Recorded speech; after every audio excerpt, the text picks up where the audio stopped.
மகாபாரதத்துல அவர் சொன்ன எக்ஸாம்பிள்ஸும் எல்லாமே ராங் எக்ஸாம்பிள்ஸ்.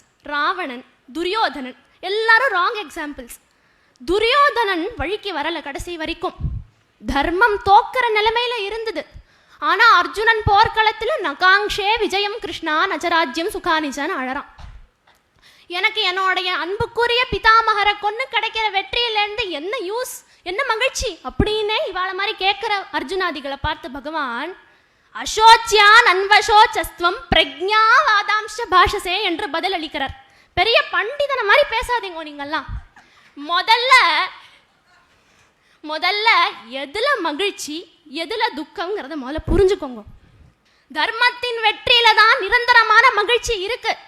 அன்னைக்கு துரியோதனன் அர்ஜுனன் கொண்டிருக்கலனா இன்னைக்கு துரியோதன ராஜ்யத்துல அதர்மம் தலை தூக்கி ஆடுறப்போ தர்மத்தின் வெற்றி இல்லாம நம்ம எப்படி மகிழ்ச்சியா இருப்போம்?